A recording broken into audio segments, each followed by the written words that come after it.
So, thank you for speaking with me today, Adam. Tell us a little bit about Jack and the Beanstalk. Jack and the Beanstalk, I mean, what a brilliant panto. I can't wait to get started, and so lovely to come back to, you know, the new theatre. I grew up in Cardiff, and it's going to be a really special thing to be able to come back and do this brilliant show. So you've got some memories of the new theatre then. Tell us a little bit about those. I've been doing shows here since I was a teenager, since I was at school. So yeah, I did a lot of amateur shows here, probably 4 or 5. So it's lovely to kind of come back in a full circle moment and be back as a professional. And to be playing the titular character, Jack. Jack and the Beanstalk. Let's learn a little bit about Jack then. Tell me about him. What makes him tick? What is he like? I mean, we don't have a script yet, so... Oh, really? No. So you're finding it Oh, out? it's very early days, you know. No, we start rehearsals the end of November, so that's when we'll kind of start to explore all of that stuff. But, I mean, it's just going to be such a fun, light show. You know, panto's a total romp, so can't wait. So how did you get involved then? Just like any actor, you audition, you go in and have a meeting, and you sing and you act a bit, and then, yeah, get the call. Wow, and you've got some quite big names on the poster there behind you. Leslie Joseph, Mike Joy. Have you met either of them? I actually have not met either of them, I don't think. Right. Although I'm terrible with names and I'm terrible with faces, so who knows? But no, I don't think I have, but I'm very excited to. Well, Mike is a master of disguise, so you could have met him already. Yes, absolutely. I mean, can't imagine he looks like that all the time, so... Well, maybe. Yeah, maybe not. at least once a year. That would be a lot of effort. Yes. But, yeah, I think once you meet Mike, you'll remember. Yeah, can't wait. So you talked about you've got some memories of the new theatre, you've got some memories of panto.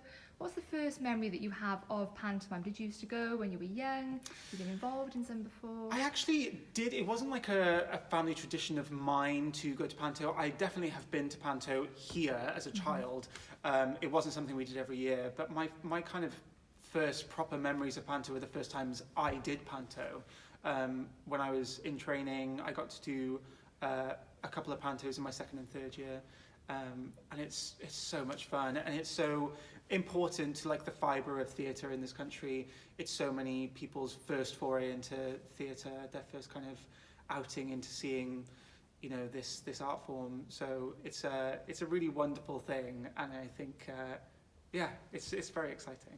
Is that what draws you back? Because I know you've performed in Aladdin, and you've been in things like Jersey Boys and Book of Mormon. What are the differences between doing something like a pantomime and doing something like a West End musical? Is it kind of the same process that you I mean, it's all a theatre. You have getting paid to come into a theatre and do your office job.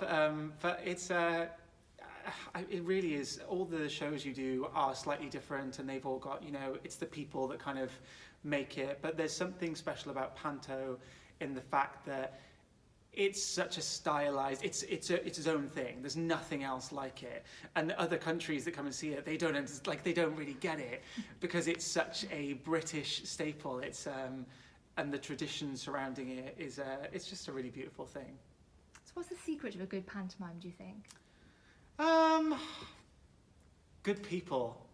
As long as you've got good people, because all the panto stories are brilliant. You know, the companies that put on these productions, they know what they're doing. They churn these out every year, and they're always fantastic. And if you've got good people, then it's going to be brilliant. And I'm excited to meet all of this lot and get going. And to get sort of Cardiff audiences on their feet, I guess. Yeah, absolutely. I mean, panto is a party at the end of the day. Like, you know, at the end of a panto, everyone's up on their feet and dancing, and that's exactly what we want. It's a feel-good thing, and we'll send everyone on their way singing all the songs. So, yeah. Well, I'm sure we all look forward to that promise being fulfilled. Oh yeah, I want to see you on your feet. I'm going to point be on you my out. feet. Yeah, great. I'll wave. Sure. We'll get you on stage. Oh gosh. Wait. Again, promises. Hey, listen, I'm a man of my word. I'll tell you. I'll get you out.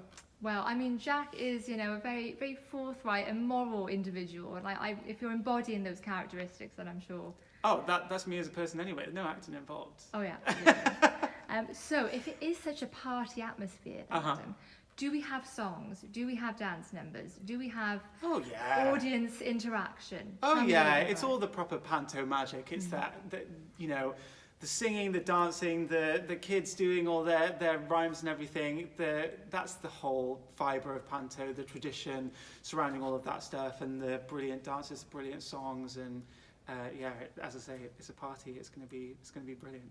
I'm sure we'll all be singing along. Now, seeing as it's a Welsh set, it's a Cardiff set panto, do we have any Welsh elements coming in? Are there jokes? Are there references? Well, hey, I mean, the clue is right here on the title. We've taken the K out of Jack, and we've got a bit of a Welsh spell in there, so I think that's a clue. Yeah. Not going to give me any more than that, just... I told you, there's no script yet. There's no script? You know as much as I do. Yeah. Well, there is a script, I just haven't got it. Do you think there'll be a lot of improv, once you actually get the script? Is there kind of room, do you think, to play around with that? With certain characters, absolutely. I mean, with Jack, you've got to kind of do what you do, but then, people like Mike Doyle are going to be able to, he's done this over and over and over. So there's bits of room for things like that, but can't be all of us. It would be 7 hours long. Oh my goodness. Or just making up our own stuff. A 7-hour panto, that would be... That would be quite an experiment. I got to do 2 a day. I'm not doing 7 hours. 2 a day? Oh, yeah. Oh, my goodness. Wow. Yeah. Now, what about the costumes, Adam? Because I can see you're sporting fabulous costumes. This is not a costume. This is I came in this to... Oh, okay. No, I'm joking. This is a costume. I mean, we've got some costumes on the poster as well, so it's nice and bright and colourful, and yeah. Is that one of the perks of being in these pantos? Is that you get to look like you've walked out of a fairy tale, or yeah. I'm going to say a dream for Leslie. I'm going to say maybe a nightmare for Mike. He's going to watch this. He's going to come after you. I know. What about a fever dream then, Mike? There we go. I mean, is that better? I'm not sure, but okay. No, it is fun. It's fun to again, it's all the tradition, isn't it? It's all the, when else do you get to wear things like this? What other shows? So it's really fun. Do we have any special effects that we can look forward to? I know the new theatre's been innovating a lot in the last few years. I hear there is a special effect with the giant, but you may have to wait and see. I don't know if that's common knowledge yet, but I haven't seen it yet, so I'm excited too. It's all right, my lips are sealed. It's not like this will go out to everyone on the internet. Oh, yeah. Yeah. Anything else you can tease for us about the show, Adam? I don't want to get you in trouble. Hey, listen, I've got my producers over there eyeing me up, but no, there's nothing else to really tease. I mean, the pantos here are always brilliant. Come along, enjoy yourself, sing along, have a dance. It's going to be great. And on that note, thank you so much, Adam, for taking the time to talk. Thank you. I can't wait to see the show. Hey, come on down, December 9th. Absolutely.